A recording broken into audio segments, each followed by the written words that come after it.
Have you ever wanted better Joy-Cons than the original Nintendo ones? Well, today we're going to take a look at the Easy SMX S15 wireless Joy-Cons and if these are the best Joy-Con replacement option for the Nintendo Switch, as well as look at the pros and cons of it.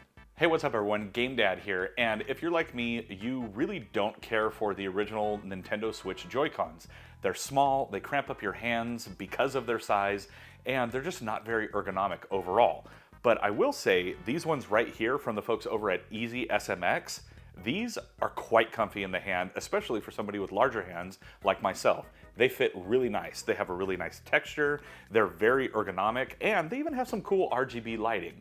But is that all that matters whenever you're getting Joy-Cons? No, there are definitely a few other things personally that I look for that I think are important when selecting Joy-Cons or some sort of controller to pair with your Nintendo Switch. Now, one of the first big things that I look for with a controller like this, like a Joy-Con that actually attaches to the Switch, is their ease of use. And these are very easy. Snap them in, good to go. And they just pair. You don't have to do anything special. You don't have to do any kind of button combos or anything like that. They just pair up and they work great. Now, the other thing is these also work great whenever you unpair them or undock them, if you will. And they work as just nice little controllers that you can hold in your hand. I will say they are a little awkward holding them sideways like this because of this bump out that protects the release switch, but that's not that big a deal in the grand scheme of things. Now, even though these are definitely responsive, I don't have any noticeable lag, there is something I'll touch on when we get to the cons section of the video in regards to that. But another cool feature is you can charge these while they are plugged into the Switch itself, while it's on the dock, or you can charge via separate USB-C charging ports on the controllers directly, so you can just run a cable to them if you want to. Now, another must whenever I am looking at Joy-Cons for my Switch or controllers like these, this is kind of like a split pad kind of feel, is how are the sticks? Do they have stick drift? Well, I'm happy to say no, these don't, because they have Hall effect sticks. Hall effect sticks are the absolute deal breaker for me when it comes to other types of controllers. If they don't have Hall effect, I'm really not interested in them because I don't want to have to deal with any kind of stick drift down the line, and these are far more accurate. Now, another couple of pros about these S15 wireless Joy-Cons are that they actually, in addition to the Hall effect joysticks, they have a gyroscope, as well as they can also do NFC tags, so you can use your amiibos on them. And my last pro with these is actually something that's pretty common to third-party controllers, but not so much first-party, and that's the fact that they have programmable buttons on the back. You get 4 different buttons that you can program whatever you want them to do, and that's just awesome because then you get that extra customizability of your controller. Now, before we get into the cons, I do want to say that this video is sponsored by the folks over at Easy SMX.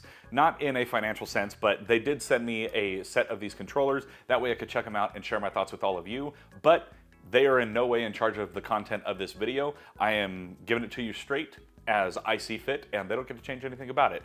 So, with that being said, now let's go over the cons of the Easy SMX S15 Joy-Cons. Now, one of the big ones for me personally is the option to have wake from sleep with your Switch controllers. And what that means is if your console is off, you can hit a button on the controller, it'll wake the console up, be ready to go. These don't do that. Now, that's not a deal breaker or anything, but I really do like that functionality. I don't know if that's something that could be added with a firmware update or if it's something that needs to be hard baked into the controllers before they leave the factory, but it would be nice if you could wake it from sleep. Now, another con for me, and I've gotten more used to it over time, and again, it's just a personal preference, is while the ergonomics and the texture are nice, one thing I found a little odd is everything on this is a tactile button. I mean, listen. Everything, including the D-pad, including all the face buttons. It was a little weird to me that everything has a tactile button. Even the triggers, they're not analog or anything like that. Everything is a clicky button. And like I said, I've gotten more used to it, but it's a little off-putting, and it may be off-putting for you as well. Now, another con for me is something that I didn't notice until partway through because I noticed it was actually missing, is rumble. There was no rumble feature or tactile feedback or anything like that. The only feedback you're getting is whenever you click onto a button. That's pretty much it. So it would have been nice if there was some rumble in here. But I mean, again, it's not a deal breaker. It's just one of those things, it's more of a nice to have than a need to have. Now, something else that I thought would be a con, but actually wasn't, and after a few weeks of using this, I haven't really noticed it at all, is here on the controllers, they have these really nice little like light pipe areas for the RGB to shine through. That's great. However, with those light pipe areas, they kind of go into a sharp point right here.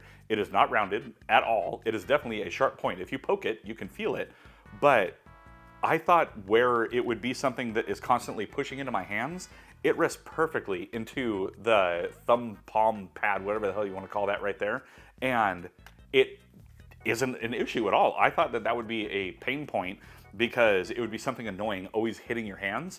I don't notice it at all. So I don't know if it's just bigger hands or whatever, but I mean, I thought it would be bad. It's really a non-issue though. Now, my last thing, it's not so much a con as more of something to be aware of. And if the company hadn't have taken care of it, then it definitely would have been a con. This is actually my second set of S15 Joy-Cons, and that's because the first set, while they worked great, as soon as I put it on the dock and tried to use a different controller, there was extreme lag. And I mean to the point where games were actually unplayable. I would hit the joystick, and several seconds later, a character would move. And I thought, okay, maybe something is wrong with this other controller I'm using. So then I would take this back off the dock, still had the other controller connected, and I was having the same problem, but with these. There was some sort of interference or something going on that was causing extreme lag within the game, whether I was using these controllers with a third-party one, with an OEM one. It didn't matter what the controller was. It didn't matter if I was docked or not. There was extreme lag going on. Now, I reached out to their customer service. I explained the issue. They had me go over some steps with them to see if they could narrow it down. Unfortunately, they couldn't replicate the issue on their end, but they immediately sent out another set of these. And I'm happy to say that I have had none of those problems with this other set. So I don't know if maybe there was just something buggy with that first set, or maybe they had like an old firmware on them or something like that, but it's not a con because the newer unit, it works perfectly fine. The old ones, yeah, I mean, they're playable and usable only if they're the only thing connected to the Switch. But with these, I could connect to any other controller. Everything worked perfectly fine. There was no lag, no nothing like that. So not so much a con as a more for your information that I happen to experience this. But as a result of that, I also got to experience that they have excellent customer service. I didn't have to wait days for a response or anything like that. It was actually like a couple hours later that I got a response with a bunch of steps and a bunch of things that they wanted to know about so that they could resolve the issue right away. And it was within a few hours, they had already dispatched and shipped a new set for me to get. And I mean, that's awesome. That is great customer service. I don't know if it's entirely because I was going to be doing a video on these, but I think that's amazing. If you can get back with your customers that quickly, and this was just through regular customer support, nothing special, but if you can get back to your customers when they have an issue that quickly, that is a sign of great customer service because they wanted to make sure these worked and that I was having an enjoyable experience with them. Now, if you would like to get a set of these controllers, then the folks over at EasySMX have given a discount code. There is a link down in the description below for you to be able to pick up your own set of this, along with a discount code GDS15 to get 15% off of your order. Now, I would definitely recommend these. Are these the best controllers that I've ever used? No. Are they the worst? Not even close. And after I got rid of whatever was going on with that first set, these have been amazing. These are great Joy-Cons. It'd be kind of cool if maybe they came up with some accessories to be able to connect them as sort of like a Pro controller or something like that outside of the console. That would be neat. I don't know if anything is like that in the works, but overall, these are great controllers, and I think you would do well to have a set of them if you're in the market or if you just don't like the original Nintendo ones. Now, I will say they're 60 bucks. It's not the most expensive controller, it's not the cheapest controller, but with 15% off, I mean, can't really go wrong. And lastly, thank you again to the folks over at EasySMX for sending these S15 wireless Joy-Cons over for me to check out and share with all of you. And if you like this video and you want to check out another recent video, then check out this area right here. And as always, I'm Game Dad. I thank you all for watching, and I'll catch you later.